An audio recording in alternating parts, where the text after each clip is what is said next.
UFC 320 goes down this weekend. Ankalaev versus Pereira. Let's go. I'm super hyped. You know what we do here. We break the card down from the bottom to the top. Let's do it, baby. All right, first fight of the night, we got Veronica Hardy and Brogan Walker. And Veronica Hardy is coming in at a hefty -700 favorite, which is, I think, absolutely insane.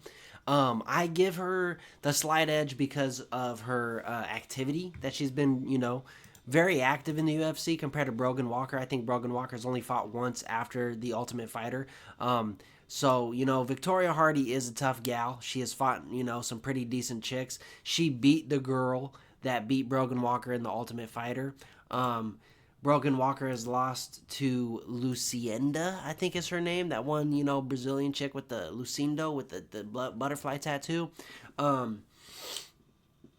It was by decision. She lost to TKO to Juliana Miller, which wasn't that crazy. She got a bad knee injury right before that. I just think the inactivity is gonna, hinder Brogan Walker. And it sucks to say that because during the Ultimate Fighter, I thought she was the most complete fighter, on the show. I thought she was going to win it all. She ended up going to the finals, but I thought she looked the best on the feet. I thought she had pretty decent ground game. Didn't go to the ground a whole lot in her fights, but, her stand-up is really, really, not slow, but it's really, she draws people out. She looks for the nice shots. She doesn't just kind of swing crazy. I think if she's in here, ready to go, healthy, I think she could win the fight. I think a +700 is, or +500 is actually crazy, but I can see it because she's only had technically one real UFC fight after The Ultimate Fighter. I don't know, man. It's hard to say because I really like Brogan Walker. I think her skill set is there. Obviously, we haven't seen her fight in a while. When was this fight? That's going to be, really telling. 2023. So she's been absent for over 2 years now. And that can play a factor against someone who's always active, who's fought a bunch of times in the UFC already. I would say that Veronica Hardy probably is the safer pick here, but I'm gonna go Brogan Walker. I think I have a little bit of faith in her. My heart is I'm gonna be rooting for her. Let's say that. I'm gonna be rooting for her. I think she could either get a TKO stoppage if she comes, ready, prepared to fight, healthy. Maybe it's a decision. Maybe she beats her up for 3 rounds. If Veronica Hardy wins, it's gonna be kind of a weird scrap, kind of boring, up and down. And it's going to be a 3-round decision, to be honest. But I'm going to be going for Brogan Walker here. Next up, we got Ramiz Brahimaj versus Austin Vanderford. And Austin Vanderford probably is one of those guys who surprised me, where I'm watching him and I'm going, he's Paige Van Zandt's husband. He's probably not that great. She wasn't that great. Listen, that tale does not tell the truth about, Austin Vanderford's skill set. He's really good. He's really good on the ground. He's really good. He's got hands that'll knock people out. I think he's gonna win this fight. But Ramiz Brahimaj, he's pretty damn good on the ground as well. He's got 11 submissions. His last fight is a knockout over Goff, a round 1 knockout, round 1 submission over Mickey Gall. So this dude is really good as well. He's only got 1 win by knockout out of his 12 wins, but he has 11 by submission, and so that's pretty insane because that's 12 wins and they're all finishes. So he has a 100% finish rate. Only having 1 knockout might make me a little hesitant to pick him because if the fight stays on the feet, I think Austin Vanderford's pretty good and good enough to keep the fight on the feet, stay out of danger on the ground. We've only seen him fight once, but he did knock out the dude that he fought, and it was pretty damn impressive. And I was like, okay, this dude Loki is pretty nice. It's going to be a good fight. A lot of people are going to see, say Austin Vanderford's going to win. I think Ramiz is pretty damn good. It's going to be hard. This is really a toss-up. A lot of these fights on this card tonight is a toss-up. But the dude, Austin Vanderford, knocked out fights right after him. And, man, you know what? I'm gonna say Austin Vanderford. If he loses, I won't be surprised because Ramiz is a bad mofo. He's got 12 wins, 12 finishes. So That's, you know, you gotta be very, very careful with a guy who could finish from everywhere. But at the end of the day, I think I'm gonna pick Austin Vanderford. I think he's a little bit better than what people expect, and I think he should have another really good performance on Saturday. Next up, we got Panele Soriano and Nikolai Veredenikov. And Veredenikov is the dude that Austin Vanderford knocked out. I think if Austin Vanderford can knock this guy out, Soriano's gonna knock this guy out. Soriano, when he wins, he throws bombs, man. When he fights, he throws with ill intention. He throws to knock people out. I think I'm going to go Soriano by knockout. I don't really, I'm not really too impressed with Nikolai. I don't like his skill set as much as I do with Soriano's. I think Soriano's much more well-rounded, coming out of Extreme Couture. So I'm going to be going Soriano by knockout, maybe round 2. Next up, we got Patchy Mix and Jacob Wicklax.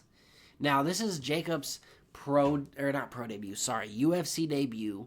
Patchy Mick's second fight in the UFC. This is going to be tricky because we don't know a whole lot about Jacob. I didn't really watch too much of the film on him before I made this, so I actually really don't know. It's going to be a surprise for him coming in. He's Polish, so I'm assuming he's got good striking. I'm assuming he's got like some kind of Dutch kickboxing background. He's 16-3. Doesn't tell me how many finishes he has or anything like that. But 16-3 is a damn good record. Okay, compared to Patchy Mix. What's Patchy Mix? 20-something-2, right? So 2 guys who win a lot. Patchy Mix 13 submissions. I think if that's Patchy's game plan should be to go in there, find a submission, right? Do what you're good at. Go in there. Get him to the ground. We seen your last fight when you got someone in your face throwing straight punches down the pipe. You have no head movement. Your leg kicks just weren't working. You get leg kicked a lot. So if Jacob is smart, he's watching that Mario Batista fight and he's taking notes and he goes, okay, I'm going to go in there. I'm going to stand open stance with this guy and I'm throwing right hands, left hands down the pipe. I'm kicking his leg a lot and kicking him because he's not going to be moving too much and I'm not going to pressure myself in too much. I'm going to stay at the end of my punches just in case he shoots for a takedown. With that being said, if Patchy Mix shoots, I think he will have success. I think he will have success in the grappling department. I think that's where it should take place. He should go in there, put Jacob against the cage, put him on his back, look for a submission, some kind of rear naked choke, guillotine, something. I don't know, man. I think Patchy Mix really needs a win here, and I think I'm gonna go for him because of that. He's backed up against a wall. Talked a big game coming into the UFC. Lost with very, very little effort put into that fight. He lost, and it's sad to say because he's very good and I think he's very talented. I think he needs to go in there and do what he does best, and that is get the fight to the ground, choke his ass out any way you can. So I'm gonna go Patchy Mix. Next up, we got Macy Chiasson and Yana Santos. I'm gonna go Macy. I think Macy's a little bit better, well-rounded everywhere. She's a little bit more of a dog, in my opinion. Yana Santos pretty good. She's all right. But I think Macy's a little bit better. I think she's a little bit better of a striker, a little bit better of like mixing it up, in scrambles and stuff, keeping the fight in her advantage. She doesn't have a perfect record in the UFC, but she's pretty damn good. She lost her last fight, which was her biggest fight yet, against Vieira, and then she got submitted by Aldana, or TKO'd by Aldana, damn. But she's pretty damn good. Like, when she's in there, she beat Bueno Silva, TKO, Dr. Stoppage. I think that was the big cut. And then she's beaten Pennington, submitted Pennington in 2021, who's also, a champ. She beat Dumont. I think she's really good, man. She's in there. She fights dogs, and I think she's going to get the job done. Probably decision. If not, then a later second or third round TKO.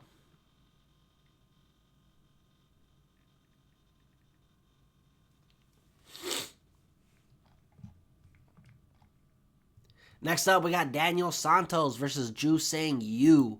Okay, this is going to be a very interesting fight. Daniel Santos isn't ranked, but I feel like they're throwing Ju Sang Yu to the fucking wolves because Daniel Santos has fought a lot of really good guys, beaten a lot of really good guys. I've had really good fights with a lot of really good guys in the UFC so far. He's fought 4 times. He's beaten Lee. He's beaten Munoz, not Pedro Munoz, but a different Munoz. He's beaten Castaneda. He's beaten, he lost to Arce in his debut, but he's on a 3-fight win streak, and he looks good when he's in there, right? He's good on the feet, good on the ground. I don't see him having better hands than Ju Sang Yu. Ju Sang Yu has fought or sparred with some very good guys. I've seen him spar, I want to say Max Holloway. I'm not sure. I don't remember. But I've seen him spar some really high-level strikers, and he fucking holds his own. So if he can, just take that and bring it into the UFC, into the octagon, under the bright lights, which he did in his UFC debut, stone cold killing his opponent with a crazy check hook, flatlining him. He's got hands, he's got timing, he's got speed, power. He peed in the ring. No, kidding. So I like Ju Sang Yu is an underdog, which I can see why, because Daniel Santos is fighting a 3-fight win streak, while Ju Sang Yu this is his second fight in the UFC. But I think Ju Sang Yu has a lot to prove, and I think his striking is going to be a lot better than Daniel Santos. It's just, can Ju Sang Yu do this for 3 rounds? Can he fight somebody who's going to mix it up really well with him, who's going to kick him a little bit, who might not just rush in like his first guy, might be a little bit more meticulous? We will see, and it's going to be a good fight. I'm going to go Ju Sang Yu. I think I'm putting my little bets on the prospect over here. He's really good. I'm riding the hype, especially after his last fight, 22nd, just crazy knockout. Precision, accurate, power. Daniel Santos has not showed really any of that. What Ju Sang Yu showed in 20 seconds in his last 3 fights. So yeah, I'm gonna go Ju Sang Yu by knockout. To be honest, somewhere in the fight, I don't know, maybe a decision, but I think he's gonna knock out Daniel Santos, whether it's the first round or the 3rd round. Next up, we got Chris Gutierrez and Farid Basharat. Farid is a big favorite here. I'm gonna go Farid Basharat. I think he's in his rut right now. He's in a groove, not in a rut, but he's in his own right now. And Chris Gutierrez is good. He's fought in the who's who. He's really good. He's fought in a lot of really good guys. Come up short a couple times. He beat Castaneda. He beat Castaneda in a split decision, which Castaneda is good, but you would expect a little bit more from Gutierrez, especially coming off a fight with Song Yadong. You don't think he'd be getting a split decision win over someone like that. He fought Haliala Tang, who's really good.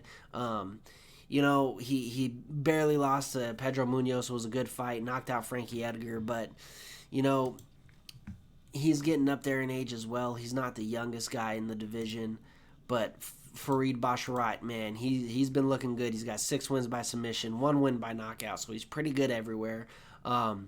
Last 2 fights coming out of decision. He hasn't fought someone on Gutierrez's level besides Blackshear, and Blackshear, from what we've seen, can be beaten. He's beatable. Obviously, Basharat beat him, but he's not the best guy right now. Black Bear's really good, or Blackshear's really good, but Farid Basharat, man, I think he's the dude, man. At bantamweight, he's a really good prospect. I think he's gonna go in there, and I think he's gonna piss. Why do I keep bringing these why do I keep saying peed and piss? I think he's gonna piece up Chris Gutierrez. Okay, I don't think he's gonna. He might piss on him too. He might beat him up, piss on him, mark his territory. I think, yeah. You know what? They're just coming out so naturally. That might be just foreshadowing. Farid Basharat, or he might piss the bed. Fuck, I didn't even think about it like that. Oh well, I'm going to go Farid Basharat, see what happens. 13-0. I think he's going to be making his way to 14-0. Chris Gutierrez is a vet, got a lot of fights under his belt, but I think Farid is at that sweet spot in his career where he's about to take off. Next up, we got Edmund Shabayazin and Andre Muniz. I'm going to be going Edmund Shabayazin. I think Andre Muniz, he's gotten knocked out by Paul Craig before, and I just don't think that is a great thing to have on your resume, especially going up against someone like Edmund Shabayazin who favors the striking. He's decent on the ground, too. Like, Andre Petrosyan, who's really heavy wrestling, not really heavy wrestling because he hasn't really done a lot of wrestling his past couple fights. Maybe I'm tripping, but in the Edmund Shabazian fight, he didn't really go for the takedown a whole lot. He was trying to fight the fight on the feet for the most part, and he got pieced up. So I think that's going to be kind of the same. Edmund Shabazian is going to go in there, piece him up like he did Andre Petrosian, probably get like a second or third round TKO, maybe a first round TKO, but I'm gonna say first or second round TKO. Edmund Shabazian, he's better on the feet. He's gonna keep Andre off of his legs. Andre's a real big submission guy, so that's the only way he should be able to win is like get Edmund against the cage, get him to the ground. It's the same method every time when you don't have striking and you're a ground guy. The best thing you should do is put him on his back foot, get him against the cage, don't let him strike you, wear him out, take him down if you have the gas. We've seen guys do that and then they gas out in the next round. So, guys like, Alex Pereira's debut. The dude who fought him in his debut did very well in Alex Pereira's middleweight debut in the UFC. Did very well in round 1. Round 2, that boy was gassed. He did not have the wrestling cardio for 3 15-minute rounds, or 3 5-minute rounds, 15 minutes. He got knocked out in the second round, but gassed, was just not going to be able to strike with Pereira. But I think Edmund Shabazian, he's a dog, man. He's got that cardio in him. He can last for 3 rounds, and yeah, I think he's going to beat up Andre Muniz. Next up, we got Atiba Gutierrez and Tristan Vines. Looks like this is his UFC debut. That is actually insane. He might have taken this on short notice if it's his UFC debut, going up against Atiba Gutierrez, who is coming off of a very impressive knockout in his last fight over Valentin. Knocked him out in round 1 in about a minute. Knocked out Daniel Medina, who's not really that great, but still knocked him out in round 1. He's coming off on 2 back-to-back knockouts, and he looks very good when he's in there. He looks poised. He looks very, technical. He's got seven wins by knockout, 6 first-round finishes. This dude is a beast. Like, look at him. He looks like a mini Francis Ngannou. He looks like the type of guy where I'd cross the street if he's walking down, the other way. And mainly because, yes, he is black and I'm white. But that doesn't mean I wouldn't walk the other way because he's probably 10 times bigger than me, because I would. I'm just saying, he's a big, scary dude, and I think he's going to probably knock out Tristan Vines. They might be throwing Tristan Vines to the Wolves in his, debut. Might have took it on short notice. And they'll probably give him a little bit of a couple fights after this just for saying, hey, thanks for taking this on short notice. Usually that's what the UFC does. All right, next up we got Abbas Magomedov and Joe Pyfer. This one is very interesting to me because Abbas Magomedov, man, he's fucking good, man. He's good everywhere, right? Both of these guys are good. I think the blueprint to beat Joe Pyfer isn't as... It's pretty straightforward. Stay away from his right hand, beat up his leg. He doesn't throw a lot of combos, so just, if you throw more than him, get your head offline. Every time you throw, get your head offline because he's coming back with something big, especially his right hand, his little slap hook cross, jab cross, timing the cross over your jab. He's got a really, really good right hand. I'm not by any means saying that Joe Pyfer is a simple fighter. What I'm saying is it is a little bit easier to look at his game and game plan around it than it is for Abbas Magomedov. He's really good everywhere. He's got a lot of fights under his belt. He's tall. He's long. He's got a 3-inch reach advantage over Joe Pyfer, so that's going to be very interesting to note there. Man, I want to go for Joe Pyfer. I'm going to be rooting for Joe Pyfer, but honestly, I think Abbas is going to get the victory here if Abbas doesn't get knocked out. I think Joe Pyfer can knock out almost anybody. Dude, Kelvin Gastelum's just built different, right? We all know that. And he floored his ass 3 times. And if you could floor Kelvin Gastelum, you could fucking floor anybody. And I could see him flooring and knocking out Abbas Magomedov early on in the fight when he's fresh. That punch is coming at 100%. I could see that happening very, very early on in the fight. But I think if the fight goes on, if it drags out, I think Abbas Magomedov is getting that late stoppage or decision. Either obviously TKO or a knockout or a submission. I could see him submitting Joe Pyfer over knocking him out, but I really mainly see him winning by decision. If anything, Joe Pyfer fades a little bit towards the middle end of the fight. And if he could have more volume than Joe Pyfer and then just keep his head offline after he throws, hitting and exiting off to his right side. If he's walking into his left side like a dipshit, going right into Joe Pyfer's right hand, he deserves to get knocked out. You should be, if you're fighting Joe Pyfer, you should be going to your right. The whole fucking fight. Move to your right, punch, roll, punch, hit, slip, go to your right. Maybe go southpaw a little bit so you get a little bit more of a right, and then go back to orthodox and then attack. You do not want to stand in front of Joe Pyfer. You don't want to be walking into his right hand. Maybe you go into his right hand to draw it out, to boom, go back to the left side, and then, I don't know, man. I don't think you should stand in front of Joe Pyfer. That's all I'm fucking saying. But I'm going to be thinking Abbas takes the victory, although I do think Joe Pyfer can and might knock him out. Okay, so I'm just going to throw that out there. Next up, we got Josh Emmett and Yusuf Zalal. As much as I love Josh Emmett, man, as much of his dog he is, I think Yusuf Zalal is gonna win. He's got the youth on his side, but he's also very good. Josh Emmett though is like the guy where it's like, if I'm Zalal, I'm watching very closely how other guys have beaten Josh Emmett in 3-round fights, because you're not gonna knock him out. This is a fight where if you win, it's a decision victory, and if you lose, you're getting knocked the fuck out. That is as simple as it gets. This dude, Josh Emmett, is not a guy you want to get hit by. He is a fucking tank of a man. He's got a 4-inch height disadvantage, but that's perfect for overhands, right? Because a lot of taller guys have a weird problem, especially in MMA, not rolling with overhand rights or just exiting really tall. A lot of UFC guys, a lot of strikers who aren't good at striking, they exit tall, okay? Instead of being on their feet and moving, taking an angle, they'll just back up tall, and they'll reach. And those are a lot of signs of not a very good striker. And, I don't want to, like, Adesanya does it, so it's not like it's a sign of a not very good striker per se, but you're not Israel Adesanya. You can't get away with that shit, because he has great head movement, he has great striking. A lot of guys that do that don't have great striking, is what I'm trying to say. And if Zalal cannot shoulder roll that fucking overhand right, or if he can't keep his right hand up. If I'm, Brian Battle versus Randy Brown, when Brian Battle had his fucking left hand up the entire time because Randy Brown's so fast. That's what I'm doing with Josh Emmett. I'm keeping my fucking right hand glued to my head, because his overhand right, man, he will knock anybody the fuck out with both of his hands. But that overhand right is a lot of people's weakness, especially tall guys, especially the shoulder, right over the shoulder crosses. I just think Josh Emmett needs to tighten up a little bit. Tighten up, bring the fucking fight to Zalal. Do not let him walk you down with straight punches and kicks.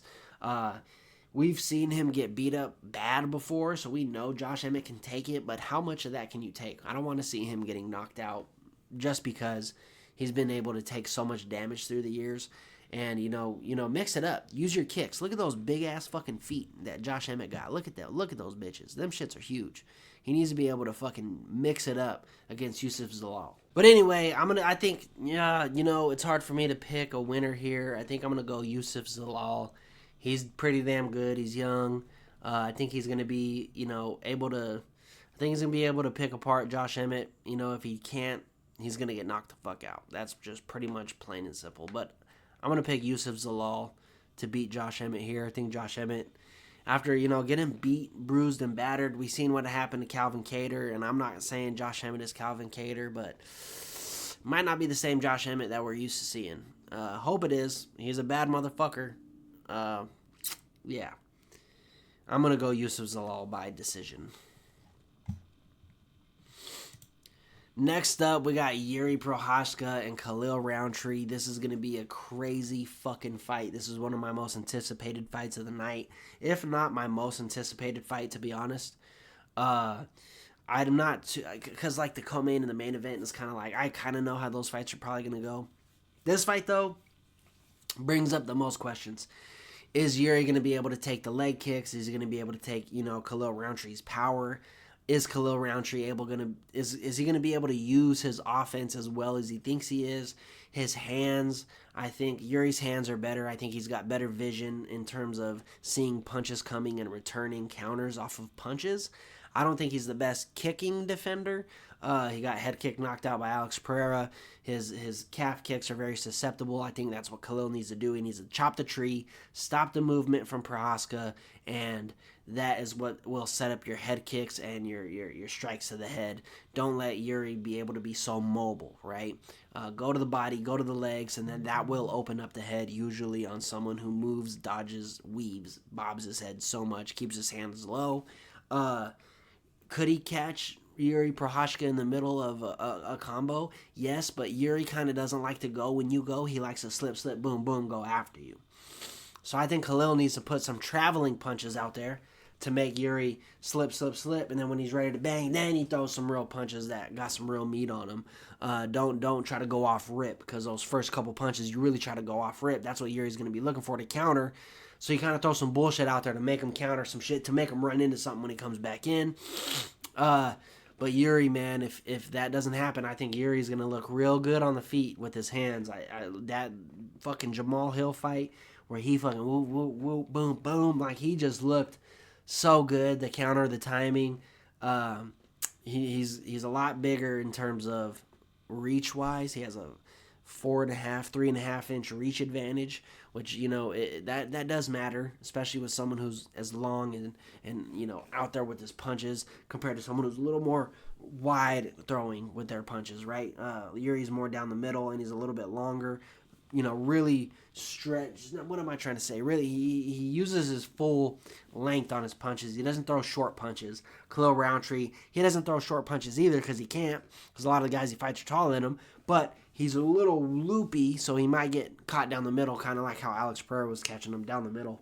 And yeah, I'm gonna root. I love Khalil Roundtree, so I'm gonna go for Khalil Roundtree here. Do I think he's going to win? I think he can. I think he will. I think it's going to be a tough fight, but I think he can show us how to beat Yuri, chop the legs, chop the body up, and then that opens up the head kicks. And it's a 3-round fight, which honestly is interesting because Khalil Roundtree started off a little slow with Jamal Hill, so it's going to be interesting how he starts this fight. If he gives up round 1, Yuri is not a filler out guy. So if he gives up round 1, he probably got punched a bunch of times. And that's like not good going into the second round going, fuck, I got to come back from this. Like I'm going to uphill fight now because, you might get cut. He's gotten his nose broken from Alex Pereira. So if Yuri could fucking touch his face and touch his nose, that might not be good. Yuri has a little bit better footwork than Jamal. So if he could stay on the outside, move around, beat up Khalil, I could see that happening for Yuri, man. Oh, man, it's so hard to pick. Now I want to be like, yo, Yuri's going to win because he's just... Oh, it's so hard. He's a little faster. He's more down the pipe. He'll get to the button a little quicker. Oh, man. You know what? I'm flipping it. I think Yuri... I'm gonna bet Yuri on this one. I think Yuri's going to win. What is the underdog? It's a really close fight. 180, 150. I can see Khalil Roundtree winning. I can see Yuri winning. Oh, man. I'm going to go Yuri by knockout. I think he's going to clip him up second, third round, hit him with some crazy shit. But then, I think no matter what, this fight's getting finished. Someone's getting knocked out. Someone is going to get knocked out. If Khalil wins, it's knocking Yuri out. If Yuri wins, it's knocking Khalil out with some crazy shit. But I could see Khalil, actually, now that I'm saying it out loud, Yuri does some crazy shit, and Khalil makes him pay for doing that dumbass crazy shit. Because once Yuri does some spinny shit and his back turns, you best believe Khalil Roundtree's on that ass. And yeah, damn, can both guys just win this fight? Fuck it, we're going Khalil.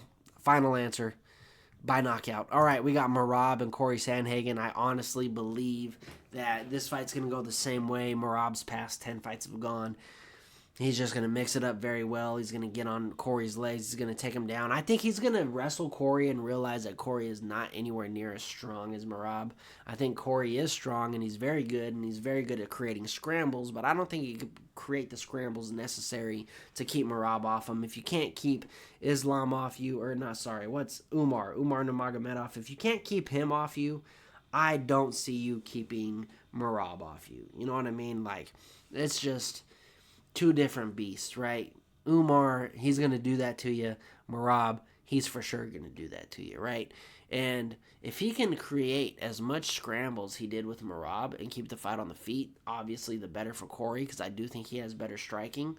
I think Corey's a little too passive at times, though. And, when he fought TJ, when he fought Peter Yan, he was a little too on his back foot and little, so his boxing looked better than TJ's in moments. So why didn't he stop moving backwards so much and fucking box TJ? Because TJ was coming off, a long layoff. His knee was compromised, and he was still getting walked down by TJ. And I love T. He's my favorite fighter. TJ is my favorite fighter. You could tell he was not doing a whole lot of before, during, and after.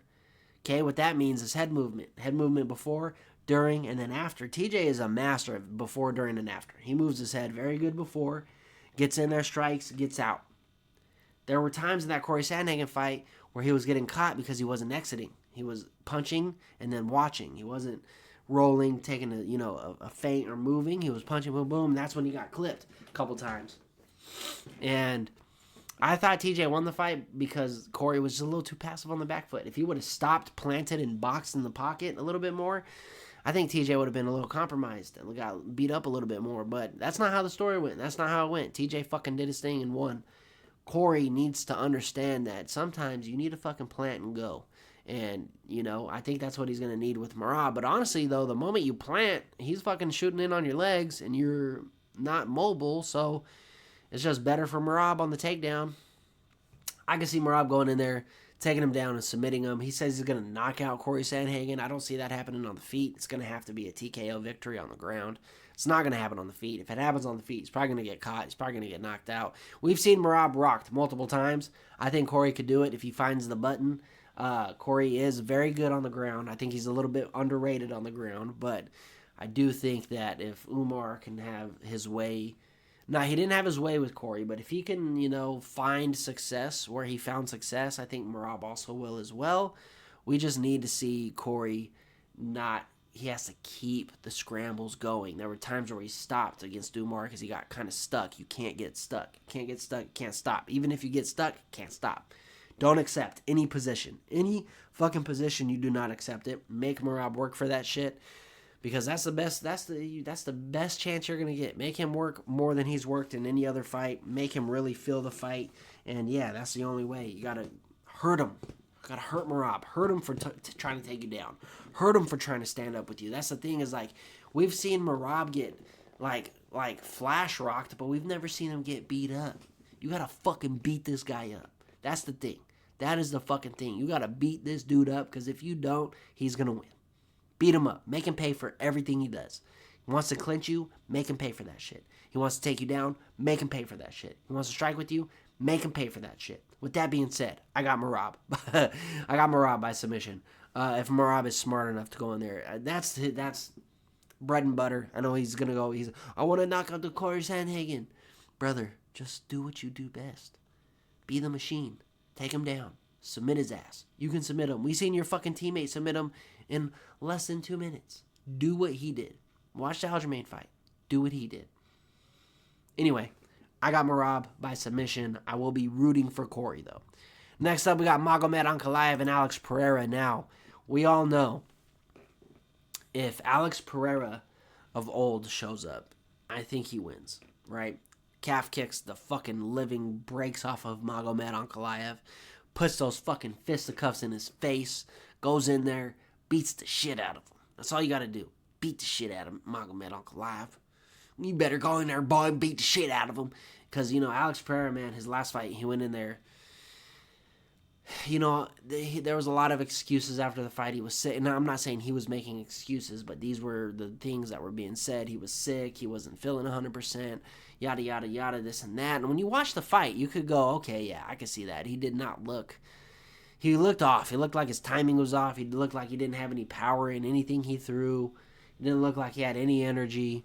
And Magomed still barely won the fight. He did win the fight, but it wasn't that great of a fucking victory, in my opinion. It wasn't the fucking greatest fight of all time. It wasn't the greatest performance ever. It was like, okay, he won. Give him the belt. But I think if Alex Pereira fucking shows up, which I think he will, it seems like this is a new Pereira going into that fight.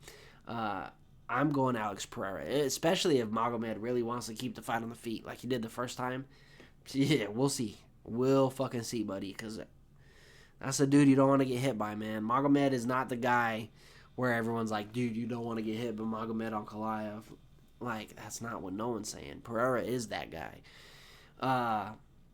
If I'm Magomed Ankalaev, obviously I'm going in there and wrestling him. Fuck striking. What the fuck? You get the fuck out of here. And it's just like, let the fucking ego go. I hate this shit so much. Go in there and fucking dominate. This is MMA. This is MMA, which obviously gives you the right to strike with Alex if you wanted to. But you know how much better your product would be sold? Product as a fighter, you as a fighter, you're the product. You know how much better you would be off if you went in there, beat the fuck out of him on the ground, choked his ass out, or TKO'd him on the ground? Yeah, cool, you were supposed to win that way because Alex Pereira came out of kickboxing. Yeah, no one's surprised about it. But guess what? It's so much more entertaining than you barely winning a fucking 5-round decision because Alex Pereira was sick.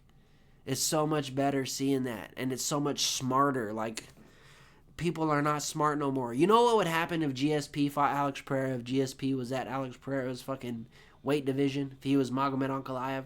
You know what GSP would be doing? Taking his ass fucking down. Fuck that shit. Fuck the striking shit. Fuck that. Fuck that. You know? John Jones has a cool way of looking at it, of where it's like, yeah, he's a striker. I'm going to go in there. I'm going to strike with him. And when he can't do nothing on the feet, what else is he going to do?